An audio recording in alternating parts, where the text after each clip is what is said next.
हाँ जी, सभी बच्चों को नमस्कार। बेटा आज का टॉपिक अपना प्रोसीड करते हैं हम। कक्षा 10th का टॉपिक है, वीडियो लेक्चर की सेकंड सीरीज है ये।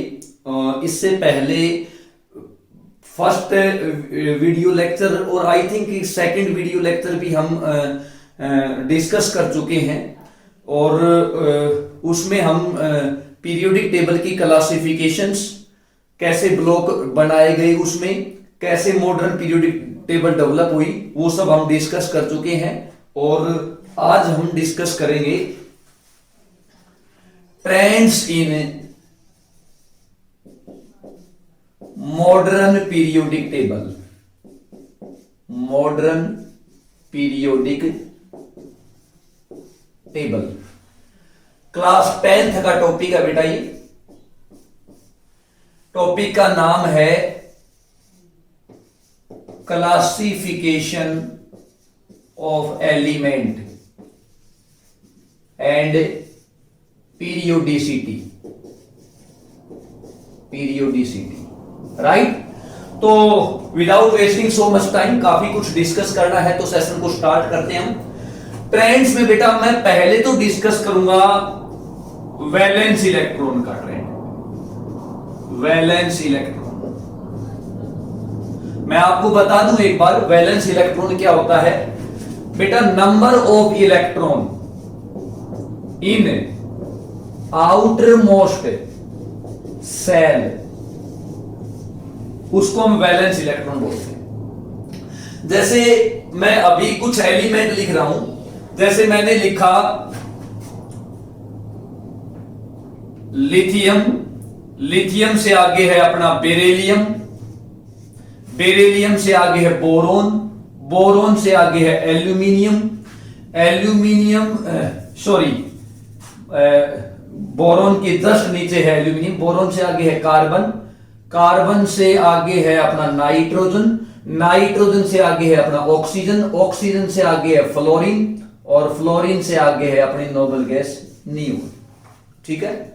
कॉन्फ़िगरेशन देखो आप, लिथियम का एटॉमिक नंबर, ऊपर मैं एटॉमिक नंबर लिख रहा हूं यानी कि Z की वैल्यू लिख रहा हूं। Z की वैल्यू है 3, इसकी 4, इसकी 5, इसकी 6, इसकी 7, इसकी 8, इसका एटॉमिक नंबर 9 और नियोन का एटॉमिक नंबर 10। ये ऊपर Z लिखा है बेटा। नीचे मैं इनके वैलेंस इलेक्ट्रॉन लिख रहा हूं, Ve वैलेंस इलेक्ट्रॉन। लिथियम की कॉन्फ़िगरेशन लिखोगे आप 2-1, beryllium 2-2, boron 2-5, carbon 2-4, nitrogen 2-5, oxygen 2-6, fluorine हो जाएगा 2-7 और नियोन हो जाएगा बेटा 2-8।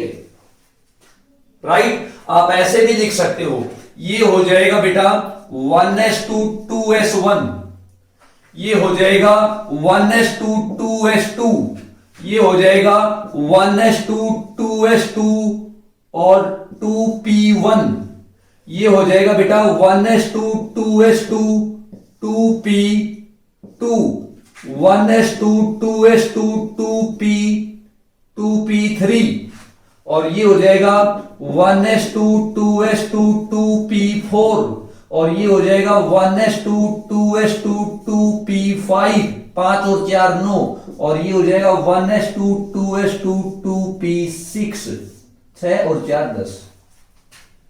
मेन बात बेटा इसमें ये कॉन्फ़िगरेशन लिख दी मैंने।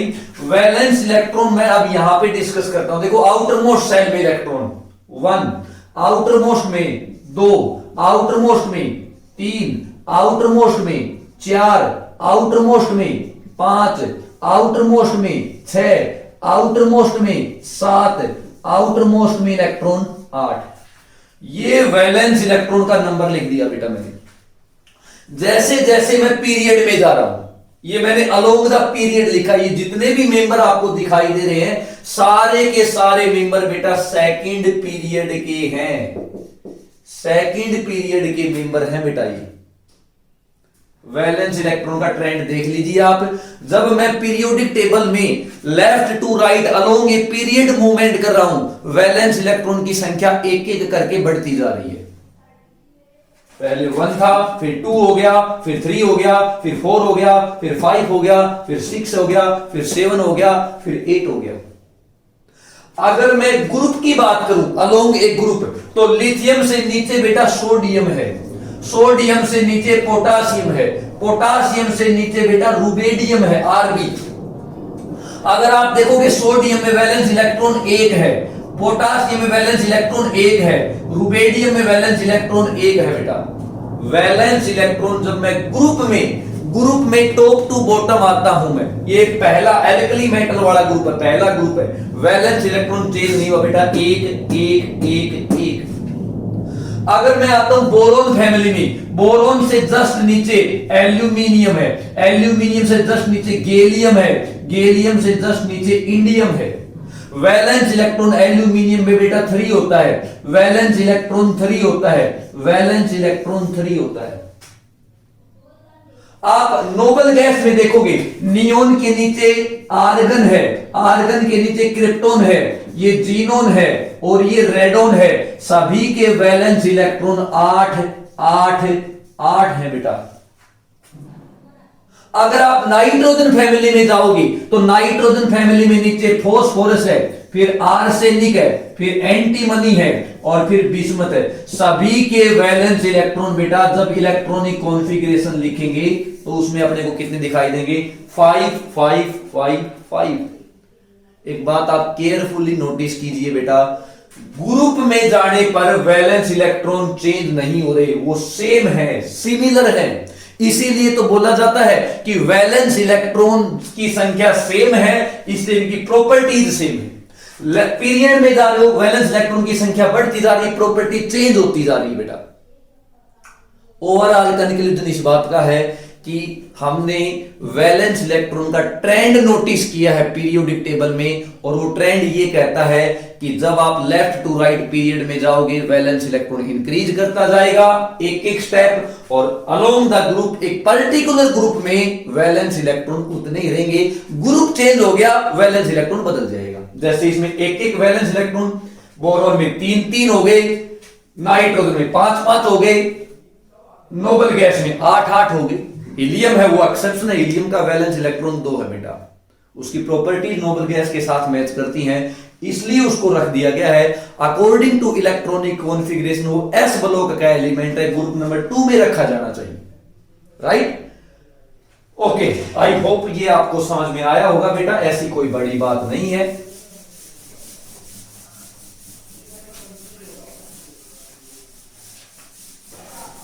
इसको लास्ट में मैं समराइज कर दूंगा, जितने भी ट्रेंड होंगे सारे के सारे। एक बार वैलेंसी का ट्रेंड देखते हैं बेटा। वैलेंसी वैलेंसी वैलेंसी की डेफिनेशन देखो पहले। The combining capacity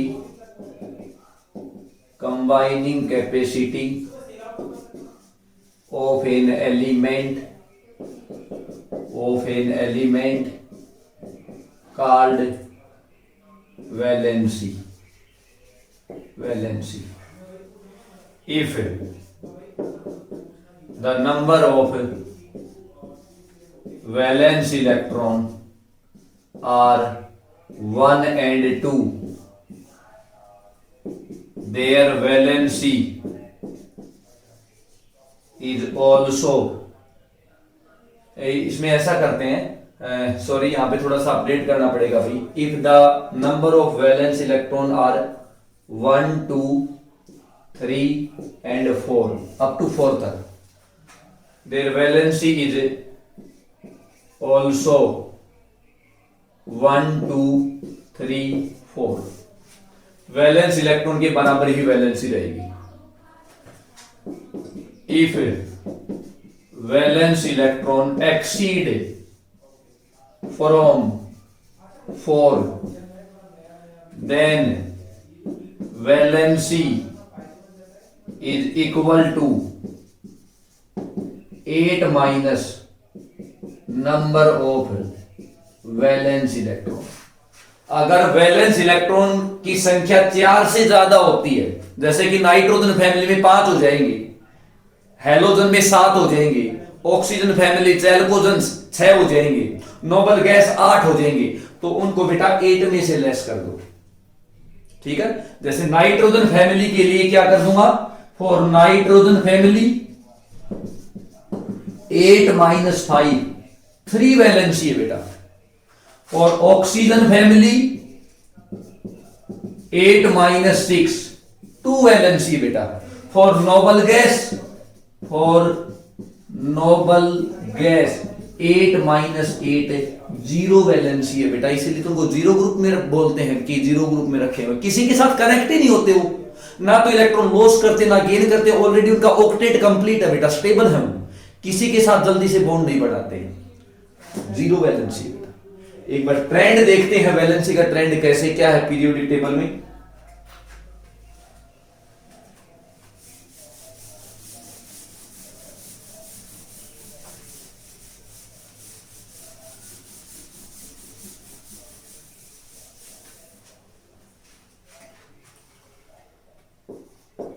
Along a period, lithium, beryllium, boron, carbon, nitrogen, oxygen, fluorine, neon, मैंने सेकेंड पीरियड के मेंबर ले लिए बेटा, ये सेकेंड पीरियड के मेंबर ले लिए। लिथियम की वैलेंसी 1 है, बेरिलियम की वैलेंसी 2 है, बोरॉन की वैलेंसी 3 है, कार्बन टेट्रावैलेंट होता है 4 वैलेंसी है, नाइट्रोजन की वैलेंसी 3 है, ऑक्सीजन की वैलेंसी 2 है, और ऑक्सीजन या नाइट्रोजन की नहीं बेटा, ये सभी इनके मेंबर्स की है। फ्लोरीन की वैलेंसी 1 है, हेलोजन्स 1 केवल 1 इलेक्ट्रॉन दूर है वो नियरेस्ट नोबल कॉन्फ़िगरेशन से, और नियोन की वैलेंसी 0 है।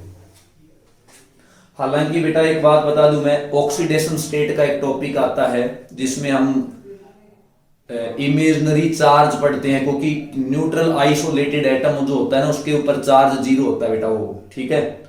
और जब वो कंपाउंड की फॉर्मेशन करता है तो एक हाइपोथेटिकल चार्ज डेवलप हो जाता है, उस हाइपोथेटिकल चार्ज को, इमेजनरी चार्ज को हम ऑक्सीडेशन स्टेट बोलते हैं, जो कि हायर क्लासेस का कंसेप्ट है। और मेरे को अगर यहाँ पे उसकी रिक्वायरमेंट महसूस हुई तो मैं यहाँ पे भी बताऊंगा, फर्दर कोई टॉपिक आए तो वहां पे भी बताऊंगा कि कैसे ऑक्सीडेशन स्टेट फाइंड आउट करता है। तो ऑक्सीडेशन स्टेट है वो वेरिएबल हो सकती है, काफी सारे फैक्टर हैं जो उसको इन्फ्लुएंस करते हैं, ठीक है। डाउन द ग्रुप जाने पर इनर्ट पेयर्ड इफेक्ट की वजह से ऑक्सीडेशन स्टेट 1-2 यूनिट लेस हो जाती है, ठीक है। तो वो मेरे को लगेगा तो मैं उस टॉपिक के बारे में बताऊंगा फर्दर, अभी मैं एक बार इसको कंक्लूड करता हूं, ठीक है। ओके, तो बेटा along the period valency 1 2 3 4 increase हुई बेटा, यहां तक वैलेंसी इंक्रीज हुई, और फिर देखो घटने लगी 3 2 1 0, मिडल में जाने पर वैलेंसी डिक्रीज हुई है। तो वैलेंसी का ट्रेंड मैं लेफ्ट टू राइट पीरियड में जाऊंगा, एक पर्टिकुलर पीरियड में, तो मैं बोलूंगा कि फर्स्ट इंक्रीज देन डिक्रीज। एक बार ग्रुप के अलोंग और देखते हैं बेटा, along the group top to bottom जाते हो तो top to bottom, lithium, sodium, potassium, rubidium, caesium, valency 1 1 1 1, सभी की वैलेंसी सेम है। कार्बन के नीचे सिलिकॉन, जर्मेनियम, टीन, लेड, ये देखो बेटा वैलेंसी 4 4 4 4। हालांकि मैं आपको एक बात बीच में बता चुका हूं कि काफी सारी यहां पे एबनॉर्मलिटी हमें देखने को मिलती है पी ब्लॉक में। पी ब्लॉक एकमात्र ऐसा ब्लॉक है बेटा जहां पे अपने को एलिमेंट्स का कैरेक्टर जो मेटालिक भी मिलता है, नॉन मेटालिक भी मिलता है, मेटलोइड भी मिलते हैं, तो काफी सारी एबनॉर्मलिटीज से भरा पड़ा है पी ब्लॉक। वर्सेटाइल एलिमेंट है, अद्भुत है, विचित्र विचित्र प्रॉपर्टीज शो करते हैं। लेड डाइऑक्साइड भी बनाता है और लेड ऑक्साइड भी बनाता है, पीबीओ भी बनाता है। ठीक है। यहां पे लेड जो है वो +4 ऑक्सीडेशन स्टेट में है, जबकि यहां पे लेड +2 ऑक्सीडेशन स्टेट में है। ऐसा बोला जाता है कि लेड +2 ज्यादा स्टेबल है, लेड +2 ज्यादा स्टेबल है लेड +4 से। ठीक है, तो ये इनर्ट पेयर्ड इफेक्ट की वजह से ऐसा होता है। ठीक है, कक्षा 11th का एक टॉपिक है और मैं ऑलरेडी मेंशन कर चुका हूं कि अगर मेरे को यहां पे महसूस हुआ इसे बताने का तो मैं जरूर बताऊंगा। अभी के लिए केवल आप वैलेंसी का ट्रेंड देखें कि along the group valency change नहीं हुई है, अलोंग द पीरियड जाने पर फर्स्ट इंक्रीज देन डिक्रीज, और वैलेंस इलेक्ट्रॉन में क्या था, केवल इंक्रीज होते जा रहे थे लेफ्ट टू राइट, और ग्रुप में सेम रहे थे।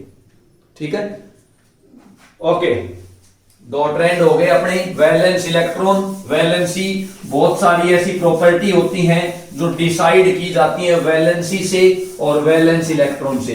अल्टीमेट एक इलेक्ट्रॉन ही है जो किसी रिएक्शन में पार्टिसिपेट कर रहा है। तो अगर आपको इसकी एक नॉलेज हो जाती है, एक ऑर्डर पता लग जाता है पीरियड का और ग्रुप का, कैसे क्या हो रहा है, इंक्रीज हो रहा है, डिक्रीज हो रहा है, कांस्टेंट है, तो आप काफी सारी प्रॉपर्टीज के बारे में प्रेडिक्ट कर सकते हैं। ठीक है, ओके।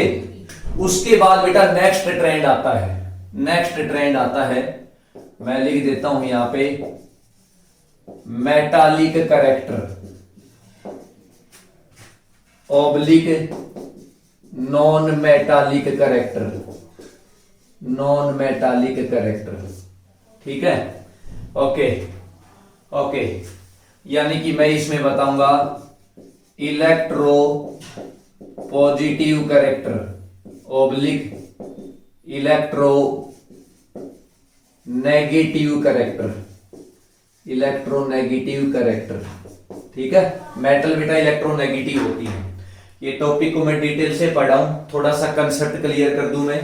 अपने पास बेटा जो मेटल होती है, तो आपने पढ़ा है, एक टॉपिक आया था अपना मेटल एंड नॉन मेटल, उसमें हमने डिस्कस किया था कि मेटल के पास बहुत ज्यादा इलेक्ट्रॉन होते हैं और मेटल बहुत ज्यादा रिएक्टिव भी होती है और जल्दी से इलेक्ट्रॉन लॉस कर देती है। मेटल का साइज जो होता है वो बड़ा होता है, वैलेंस इलेक्ट्रॉन वो न्यूक्लियस से दूर होता है, तो वो इतना इफेक्टिव न्यूक्लियर चार्ज फील नहीं करता। और अल्टीमेटली शॉर्ट में हम ये बोलेंगे कि मेटल हमेशा इलेक्ट्रॉन डोनेट करने की प्रॉपर्टी रखती है। तो मेटल क्या करेगा, मेटल इलेक्ट्रॉन डोनेट करेगा, और इस प्रॉपर्टी को हम इलेक्ट्रोपॉजिटिव करेक्टर बोलते हैं बेटा, क्योंकि इलेक्ट्रॉन लॉस करने के बाद एक आइसोलेटेड एटम के ऊपर पॉजिटिव चार्ज आ जाता है, इलेक्ट्रॉन कम हो जाते हैं, प्रोटॉन डोमिनेट हो जाते हैं। शुरुआत में इलेक्ट्रॉन और प्रोटॉन की संख्या बराबर थी, लेकिन इलेक्ट्रॉन लॉस करने के बाद प्रोटॉन ज्यादा हो गए। ठीक है, इलेक्ट्रॉन कम पड़ गए। जरूरी नहीं है एक ही इलेक्ट्रॉन लॉस करेगा बेटा, मैं इसको ऐसे लिख देता हूं, m change into mn positive plus में n इलेक्ट्रॉन। ठीक है, n इलेक्ट्रॉन का मतलब वो कितने भी इलेक्ट्रॉन लॉस या डोनेट कर सकता है, छोड़ सकता है, और उसके ऊपर mn पॉजिटिव चार्ज डेवलप हो जाएगा। The property of losing the electron and convert into a cation, the tendency of a metal to donate the electron, they are known as electropositivity. ठीक है, तो मेटल इलेक्ट्रोपॉजिटिव होती है बेटा, जबकि non metal क्या करती हैं, नॉन मेटल बेटा क्या करती हैं, जैसे मैंने मान लो कोई एक्स नॉन मेटल है मेरे पास, ये अपना ऑक्टेट कंप्लीट करने के लिए मेटल ने जो इलेक्ट्रॉन लॉस किया ना उसको गेन करती हैं, गेन कर लेती हैं बेटा। ठीक है, और इसको हम बोलते हैं कि ये किस में चेंज हो गया, एक्स नेगेटिव आयन में चेंज हो गया। हालांकि इसको मैं इलेक्ट्रोनेगेटिविटी तो नहीं कह सकता, क्योंकि इलेक्ट्रोनेगेटिविटी एक बॉन्डेड एटम की प्रॉपर्टी है, इसको है ना हम इलेक्ट्रॉन गेन एंथैल्पी बोल देंगे, electron gain enthalpy, electron gain enthalpy. Electron gain किया तो उस दौरान कुछ एनर्जी की रिक्वायरमेंट होती है, कुछ एनर्जी रिलीज होती है, कुछ एनर्जी रिलीज होती है। ठीक है, थोड़ा सा मेरे को यहाँ पे अनकंफर्टेबल फील हो रहा है, क्योंकि कुछ टॉपिक है ना यहाँ पे आयोनाइजेशन एनर्जी का आता है, क्योंकि हम जब तक आयोनाइजेशन एनर्जी प्रोवाइड नहीं करेंगे एक आइसोलेटेड एटम इलेक्ट्रॉन लॉस नहीं करेगा। ठीक है, तो यहाँ पे डेल्टा एच का साइन पॉजिटिव आता है तो एनर्जी की यहाँ पे रिक्वायरमेंट है, और यहाँ पे डेल्टा एच का साइन नेगेटिव आएगा, नेगेटिव होती है इलेक्ट्रॉन गेन एंथैल्पी, क्योंकि ultimately according to thermodynamics first law energy is always constant, ठीक है, नेट एनर्जी वो कांस्टेंट रहती है। जब हमने एक आइसोलेटेड न्यूट्रल एटम में इलेक्ट्रॉन निकाला, लॉस किया, तो इसने एनर्जी को एक्सेप्ट किया, ठीक है, और जब ये इलेक्ट्रॉन वापस गेन करेगा तो जो एनर्जी इसने यहां पे ली थी वो एनर्जी वापस क्या कर देगा, रिलीज कर देगा, ठीक है। So this is, I think this is beyond our syllabus, मैं ज्यादा इसके बारे में बात नहीं करूंगा वरना आप पजल हो जाओगे। सिंपल आप ये ध्यान रखो कि मेटल इलेक्ट्रॉन डोनेट करती है, उस कैरेक्टरिस्टिक्स को हम इलेक्ट्रोपॉजिटिविटी बोलते हैं, और नॉन मेटल इलेक्ट्रॉन गेन करती हैं जिसको हम इलेक्ट्रॉन गेन एंथैल्पी, और वी कैन से दैट हम इलेक्ट्रोनेगेटिव कैरेक्टर से समझ सकते हैं, ठीक है। जैसे जैसे आप हायर क्लासेस में जाते जाओगे एक कंसेप्ट और भी आता जाएगा। इलेक्ट्रॉन डोनेट करते हैं तो इलेक्ट्रॉन डोनेट करने पर इनका ऑक्सीडेशन हो जाता है, और स्टैंडर्ड कंडीशन पर इसको हम एसओपी बोलते हैं, स्टैंडर्ड ऑक्सीडेशन पोटेंशियल। ये इलेक्ट्रॉन गेन करता है तो गेन करने पर इनका रिडक्शन हो जाता है, और इन स्टैंडर्ड कंडीशन पे इनको हम क्या बोलते हैं, एसआरपी की एक वैल्यू होती है, स्टैंडर्ड रिडक्शन पोटेंशियल की वैल्यू होती है। तो जिसकी एसआरपी की वैल्यू ज्यादा है वो अपना नॉन मेटालिक कैरेक्टर ज्यादा हो जाएगा, और जिसकी एसओपी की वैल्यू ज्यादा है उसके ऑक्सीडेशन होने के चांस ज्यादा हैं और वो इलेक्ट्रोपॉजिटिव बोला जाएगा, ठीक है बेटा। एक बार इसका ट्रेंड देखते हैं। अपना इतना ज्यादा सीबीएसई के एकेडमिक्स में इतना ज्यादा नहीं आता मेरे ख्याल से, एनटीएससी में भी इतना लेवल नहीं पूछेगा आपसे, तो सिंपल मेटालिक और नॉन मेटालिक कैरेक्टर के बारे में एक बार डिस्कस कर लेते हैं।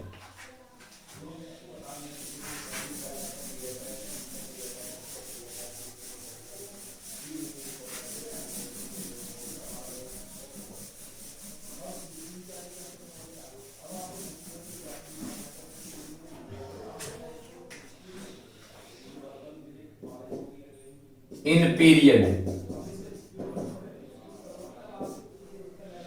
मैंने बेटा यहां पे लिखा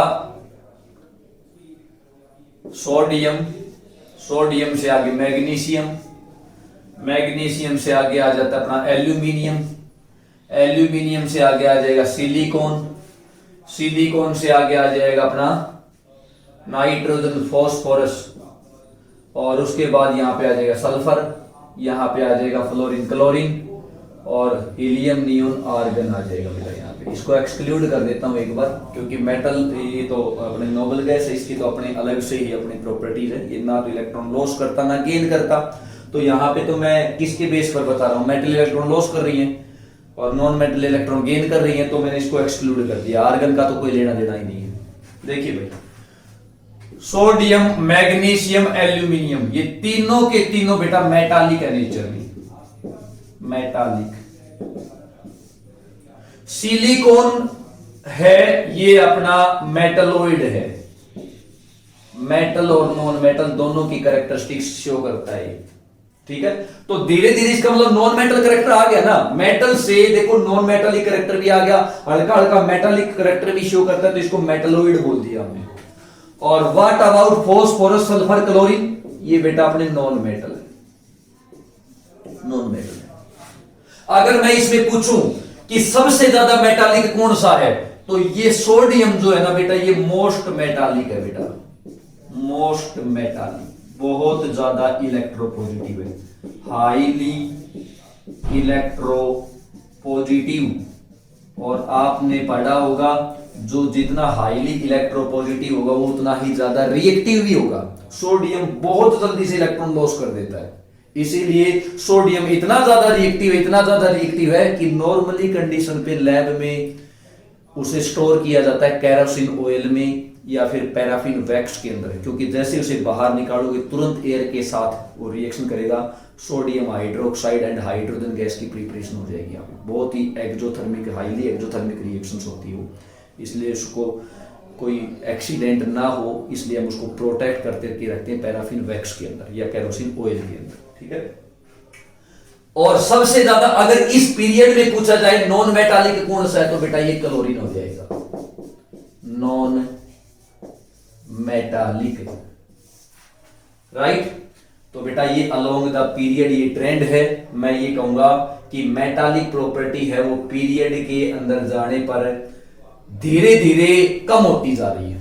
मेटालिक, ये भी मेटालिक, एल्यूमिनियम कम मेटालिक, सिलिकॉन और भी कम मेटालिक, धीरे धीरे नॉन मेटल कैरेक्टर आ गया, और ज्यादा नॉन मेटालिक, क्लोरीन और भी ज्यादा नॉन मेटालिक, तो धीरे धीरे ट्रेंड मेटल से नॉन मेटल में चेंज हो गया बेटा। एक किस्म से आप ये बोलोगे ट्रेंड पहले वाला ज्यादा इलेक्ट्रोपॉजिटिव, इसकी इलेक्ट्रोनेगेटिविटी वैल्यू बहुत ज्यादा है, यानी कि इलेक्ट्रोपॉजिटिव कैरेक्टर कम पड़ गया, इलेक्ट्रोनेगेटिव कैरेक्टर धीरे धीरे बढ़ने लग गया, राइट। जैसे जैसे आप, मैं अभी अभी रिसेंटली मैं एटॉमिक साइज का एक ट्रेंड पढ़ाऊंगा, उसमें मैं बताऊंगा कि जैसे जैसे आप लेफ्ट टू राइट जाते हो, लेफ्ट टू राइट, तो बेटा एटॉमिक रेडियाई है वो डिक्रीज होता है, क्योंकि जेड इफेक्टिव बढ़ जाता है। ये इधर वाले जो एलिमेंट है ये जल्दी से इलेक्ट्रॉन लॉस नहीं कर पाएंगे, और इलेक्ट्रॉन लॉस कौन करेगा? इधर वाले ग्रुप नंबर 1 एंड 2 वाले, एस ब्लॉक वाले, क्योंकि इनका जब आप वापिस आओगे तो इससे उल्टा ट्रेंड हो जाएगा, रेडियस बढ़ जाएगा, तो रेडियस बड़ा होने की वजह से वैलेंस इलेक्ट्रॉन कम अट्रैक्शन फील करता है न्यूक्लियस से, वो इलेक्ट्रॉन लॉस ज्यादा करता है, इलेक्ट्रॉन लॉस करेगा, इलेक्ट्रोपॉजिटिव होगा तो मेटालिक कैरेक्टर होगा। यानी कि ऐसे बोल दूं कि लेफ्ट टू राइट में जाने पर metallic character MC, metallic character decrease होता है।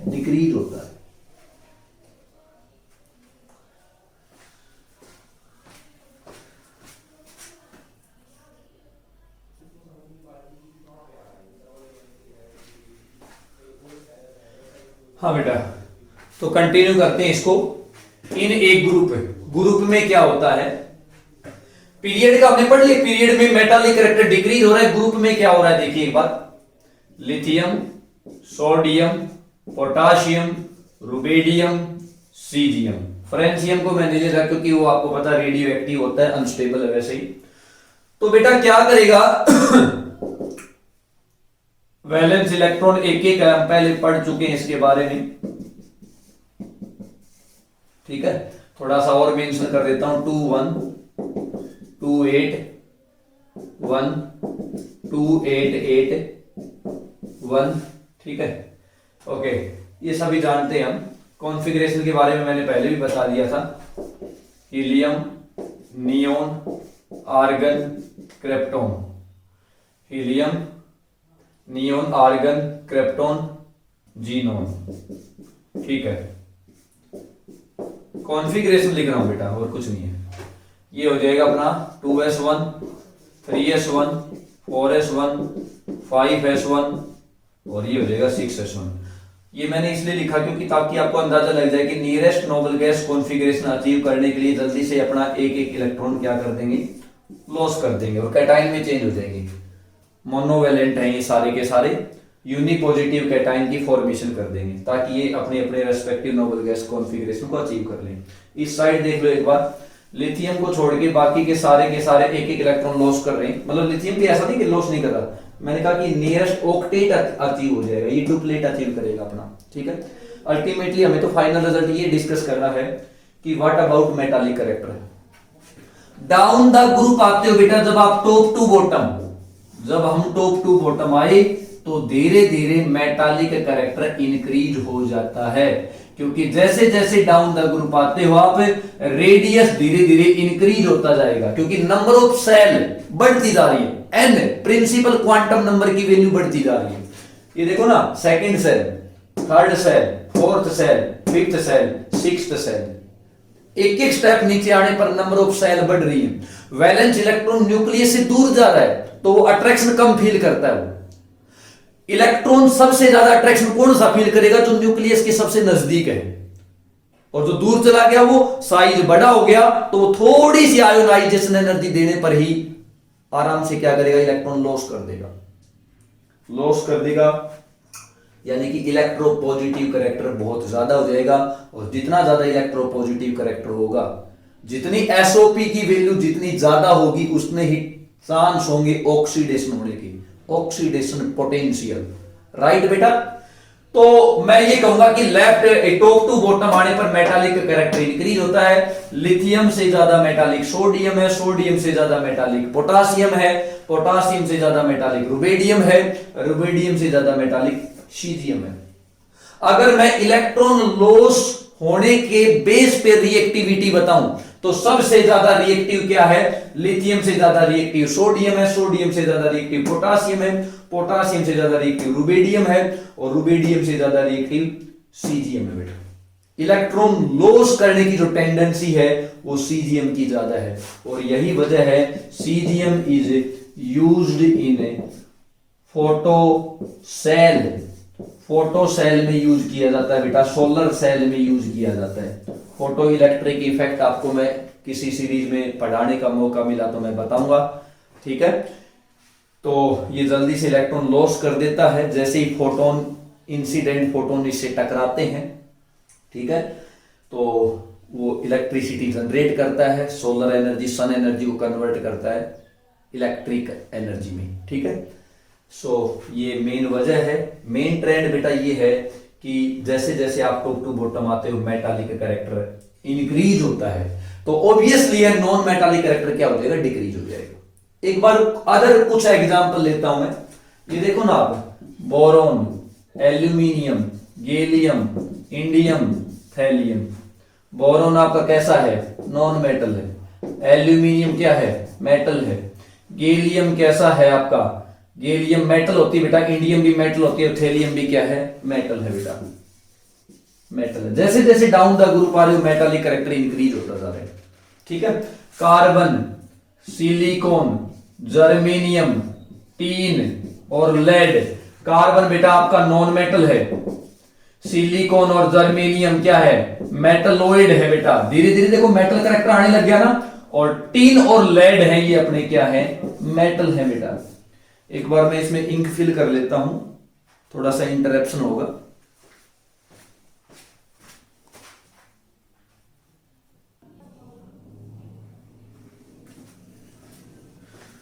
हाँ जी, दोबारा बेटा इसे कंटिन्यू करते हैं। तो metallic character, non metallic character, I hope आपको समझ में आ गया होगा। अल्टीमेटली मैं फाइनल कंक्लूजन ये कर देता हूं कि एक्सट्रीमली पीरियोडिक टेबल के राइट साइड में अपनी नॉन मेटल्स हैं। Fluorine, chlorine, bromine, iodine non metal है। और जैसे जैसे आप राइट से लेफ्ट में आ रहे हो मेटालिक कैरेक्टर इंक्रीज हो रहा है, लेफ्ट से राइट में जा रहे हो मेटालिक कैरेक्टर डिक्रीज हो रहा है। टॉप टू बॉटम आने पर मेटालिक कैरेक्टर बढ़ता है और नॉन मेटालिक कैरेक्टर घटता है। इलेक्ट्रोपॉजिटिविटी वैल्यू बढ़ती है, इलेक्ट्रोनेगेटिविटी वैल्यू घटती है। कर लोगे बेटा? ओके। फ्लोरीन है, फ्लोरीन को सबसे ज्यादा नॉन मेटालिक माना जाता है। क्यों? क्योंकि फ्लोरीन की इलेक्ट्रोनेगेटिविटी वैल्यू सबसे ज्यादा है। आप ऐसे याद रख लो, FON फोन। फ्लोरीन की इलेक्ट्रोनेगेटिविटी 4.0, ऑक्सीजन की वैल्यू 3.5 और नाइट्रोजन की वैल्यू 3.0। ये मोस्ट इलेक्ट्रोनेगेटिव एलिमेंट है बेटा, ये डिक्रीजिंग ऑर्डर में ऐसे, ठीक है। तो जो जितना ज्यादा इलेक्ट्रोनेगेटिव होगा उतना ही ज्यादा नॉन मेटालिक होगा, मेटालिक कैरेक्टर कम होगा, ठीक है। Okay. Alkali metal, alkaline earth metal, सारे के सारे देखो ना मेटल है बेटा, क्योंकि बहुत ज्यादा इलेक्ट्रो पॉजिटिव है, इलेक्ट्रॉन लॉस करने की टेंडेंसी बहुत ज्यादा है। नेक्स्ट ट्रेंड मैं इसमें डिस्कस कर रहा हूं भाई, एटॉमिक साइज, एटॉमिक रेडियाई भी बोल देते हैं इसे, एटॉमिक रेडियाई आर से। होता क्या एटॉमिक रेडियाई? एक बार कंसेप्ट समझ लो। ये सेंटर में न्यूक्लियस है और ये मान के चलो अपना आउटर मोस्ट इलेक्ट्रॉन है। तो सेंटर न्यूक्लियस से लेके आउटर मोस्ट इलेक्ट्रॉन तक की दूरी को हम क्या बोलते हैं? एटॉमिक रेडियाई बोलते हैं, ठीक है। इसकी डेफिनेशन बता देता हूं यहां पे, the distance between the centre of nucleus to the outermost electron, यानी कि valence shell, is called atomic radii. Atomic radii को एक्सप्रेस करते हैं पिकोमीटर में, एंगस्ट्रोम में, नैनोमीटर में, फर्मी, फर्मी मीटर भी बोल सकते हो, फर्मी भी इसकी यूनिट है। ये बेटा छोटी यूनिट है अपनी रेडियस की। आपको पता है कन्वर्जन, मैं यहां पे लिख देता हूं, वन पिकोमीटर जो होता है वो 10 की पावर -12 मीटर होता है। 1 एंगस्ट्रॉम जो होता है वो 10 की पावर -10 होता है मीटर। और 1 नैनोमीटर जो होता है वो 10 की पावर -9 मीटर होता है, राइट। और 1 फर्मी मीटर होता है 10 की पावर -15 मीटर, राइट। आप इसको सेंटीमीटर में भी कन्वर्ट कर सकते हो, ठीक है। ये हो जाएगा 10 की power -10 centimetre, because 1 metre is 10 की पावर 2 सेंटीमीटर, ठीक है। तो इसको इंटर कन्वर्ट कर सकते हैं हम। ये हो जाएगा, इसको रखूंगा तो 10 की पावर -8 सेंटीमीटर, और इसको करूंगा तो ये हो जाएगा 10 की पावर -7 सेंटीमीटर, और ये हो जाएगा अपना 10 की पावर -13 सेंटीमीटर। ये रेडियस को इसमें एक्सप्रेस किया जाता है बेटा। आपको याद होगा रदरफोर्ड मॉडल जब आपने कक्षा 9th में पढ़ा था तो हमने वहां पे एक रेंज बताई थी, ठीक है ना। क्या रेंज बताई थी कि एटम का जो साइज है, atomic size 10 raise to power -10 metre, ठीक है। ये हमने इसकी साइज की एक रेंज बताई थी। मैं ये नहीं कह रहा कि किसी पर्टिकुलर एटम का साइज इतना होता है, एक रेंज है कि लगभग इतना मिलेगा। और न्यूक्लियस का साइज हम पढ़ते थे 10 की पावर -15 मीटर, ठीक है। लगभग 1 लाख टाइम्स छोटा होता है न्यूक्लियस एटम की बजाय, ठीक है। तो यहां पे मैंने आपको एक जस्ट एटॉमिक साइज का मैं ट्रेंड बताऊं उससे पहले मैंने आपसे डिस्कस किया है कि एटॉमिक साइज का मीनिंग क्या होता है, किसे हम एटॉमिक साइज बोलते हैं। बेटा एक बार आओ इसको हम समझते हैं।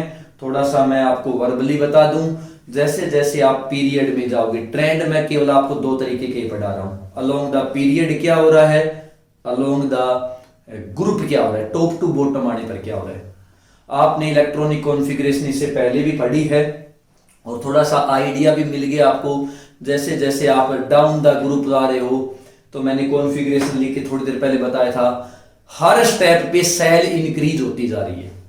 जैसे जैसे सेल जुड़ती जाएगी, नई सेल ऐड होती जाएगी, नई सेल ऐड होती जाएगी, वैसे वैसे एटॉमिक साइज इंक्रीज होता जाएगा, क्योंकि वैलेंस इलेक्ट्रॉन न्यूक्लियस से उतना ही दूर होता जाएगा। और वैलेंस इलेक्ट्रॉन और न्यूक्लियस के बीच की दूरी को आप रेडियस बोल रहे हो। नई नई सेल ऐड होती जाएगी, ऐड होती जाएगी, आपका इलेक्ट्रॉन दूर होता जाएगा, मैं बोलूंगा एटॉमिक साइज इंक्रीज होता जाएगा। एक क्लास में जैसे नंबर ऑफ रो बढ़ती जाएंगी स्टूडेंट की, वैसे वैसे क्लास का साइज इंक्रीज होता जाएगा, ठीक है। आप असेंबली में प्रेयर के लिए इकट्ठा होते हैं, जैसे जैसे नई नई क्लास ऐड होती जाएंगी, नई नई रो अपनी बढ़ती जाएंगी, क्लास का साइज एक्सटेंड होता जाएगा, साइज बढ़ता जाएगा। जैसे जैसे रो हम प्रोसीड करते हैं क्लास के लिए कि भाई जाइए अपनी अपनी क्लास में, रो कम होती जाती हैं, साइज घटता जाता है, ठीक है।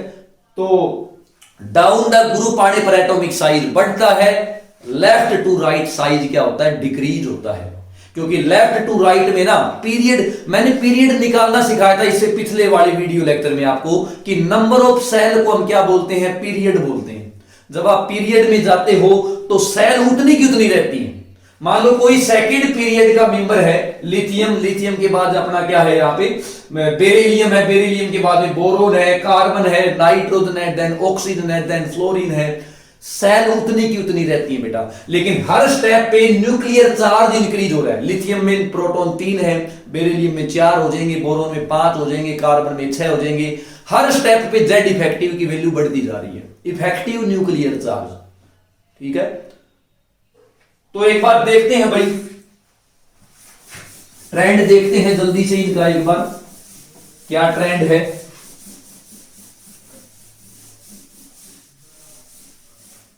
ट्रेंड है lithium, beryllium, boron, carbon, nitrogen, oxygen, fluorine, sodium, potassium, rubidium, caesium. This is along the group top to bottom, and this is left to right, left to right along a period, period along a group आप लिखेंगे जैसे जैसे मैं इधर जा रहा हूं left to right, R की वैल्यू डिक्रीज हो रही है। क्यों डिक्रीज हो रही है? क्योंकि जेड इफेक्टिव बढ़ रहा है। Number of shell remain same. आप देखो ना, बोरोन 2 और 3, कार्बन 2 और 4, नाइट्रोजन 2 और 5, ऑक्सीजन 2 और 6, KL नंबर ऑफ सेल बेटा उतनी की उतनी है 2, total number of shell 1 2, n की वैल्यू 1 2। प्रिंसिपल क्वांटम नंबर वही है। वैलेंस इलेक्ट्रॉन अपना सेम सेल में ऐड हो रहा है, सेकंड सेल में, लेकिन हर स्टेप पे लिथियम का एटॉमिक नंबर 3 है, ये 4 है, ये 5 है, ये 6 है, ये 7 है, ये 8 है, ये 9 है। हर स्टेप पे न्यूक्लियर चार्ज बढ़ता जा रहा है। ये देखो ना, R decrease because Z effective increase. जितने ज्यादा प्रोटॉन बढ़ते जाएंगे, प्रोटॉन को तो इलेक्ट्रॉन क्या है, सेकंड सेल से अट्रैक्ट करना है, तो जैसे जैसे इधर जाता है एटॉमिक साइज डिक्रीज होता है। और व्हाट अबाउट इट, जैसे जैसे आप नीचे आ रहे हो मैं बोलूंगा आर की वैल्यू इंक्रीज हो रही है, एटॉमिक रेडियस बढ़ रहा है। क्यों? क्योंकि एन की वैल्यू इंक्रीज हो रही है, नंबर ऑफ सेल बढ़ रही है, प्रिंसिपल क्वांटम नंबर बढ़ता जा रहा है। ये सेकंड पीरियड है, ये थर्ड है, ये फोर्थ है, ये फिफ्थ है, और ये अपना फिफ्थ और ये अपना सिक्स्थ है। सेल बेटा इंक्रीज होती जा रही है। जैसे जैसे न्यूक्लियस के बाहर नई नई सेल ऐड होती जाएंगी, आप देखो ना एटॉमिक साइज इंक्रीज होता जा रहा है। तो बेटा ये बात बताइए, क्या यहां पे न्यूक्लियर चार्ज इंक्रीज नहीं हो रहा? हमने बताया था लिथियम का एटॉमिक नंबर 3 है, सोडियम का 11 है, पोटासियम का 19 हो जाएगा, रुबेडियम में ये कितना हो जाएगा अपना, रुबेडियम का कितना था, रुबेडियम का 37 था, और यहां पे कितना हो जाएगा 55 हो जाएगा। तो यहां पे तो एक एक करके न्यूक्लियर चार्ज बढ़ रही है, यहां तो बहुत ज्यादा इंक्रीज हो रहा है, तो फिर यहां पे डिक्रीज क्यों नहीं हो रहा? क्योंकि बेटा बात हो रही है न्यूक्लियर चार्ज की नहीं, इफेक्टिव न्यूक्लियर चार्ज कितना है, इफेक्टिव न्यूक्लियर चार्ज कितना है, जेड इफेक्टिव बोलते हैं बेटा इसे, जेड इफेक्टिव। ठीक है, जेड इफेक्टिव यहां पे सिग्मा की वैल्यू निकाली जाती है। शिल्डिंग कांस्टेंट का एक कंसेप्ट आता है, जैसे जैसे बीच में सेल आ जाती हैं, nuclear charge outer most electron के पास इतना पहुंच नहीं पाता। शॉर्ट में समझाऊंगा ये टॉपिक। ये सेंटर में न्यूक्लियस है और यहां पे वैलेंस इलेक्ट्रॉन है, तो बीच में नई नई सेल ऐड हो गई। अब ये बीच में सेल आने से इफेक्टिव न्यूक्लियर चार्ज इसके पास कम पहुंचेगा, क्योंकि काफी सारा फोर्स इसने शिल्ड कर लिया। शिल्ड करना मतलब बीच में दीवार आ गई, रोक लिया चार्ज को, तो सेकंड सेल के पास इतना कम चार्ज पहुंचा, इसके पास और भी कम, इसके पास और भी कम, ऐसे करते करते वैलेंस इलेक्ट्रॉन तक इफेक्टिव न्यूक्लियर चार्ज बहुत ही कम पहुंचा है। स्लेटर रूल से ये सिग्मा की वैल्यू, जेड इफेक्टिव की वैल्यू हम निकालते हैं, जो कि हायर क्लास का कंसेप्ट। इन शॉर्ट आज का लेक्चर इस बात के साथ मैं एक किस्म से एंड करता हूं, इस सेशन को सम अप करता हूं कि बेटा डाउन द ग्रुप आने पर एटॉमिक साइज इंक्रीज हो रहा है, क्योंकि नंबर ऑफ सेल इंक्रीज हो रही है। लिथियम से बड़ा सोडियम, सोडियम से बड़ा पोटासियम, पोटासियम से बड़ा रुबेडियम, रुबेडियम से बड़ा सीजियम, और लिथियम से छोटा बेरिलियम, बेरिलियम से छोटा boron, carbon, nitrogen, oxygen, fluorine. इधर जाने पर एटॉमिक साइज डिक्रीज हो रहा है, इधर जाने पर एटॉमिक साइज इंक्रीज हो रहा है। तो पूरी पीरियोडिक टेबल में सबसे बड़े जो एलिमेंट है वो alkali and alkaline earth metal S group वाले एलिमेंट है, और सबसे छोटे element halogens, fluorine, chlorine, bromine, iodine. ठीक है, आज के लिए बेटा इतना ही। नेक्स्ट वीडियो में नया कंटेंट फिर से लेके आऊंगा। Thanks for your great cooperation. Have a good day.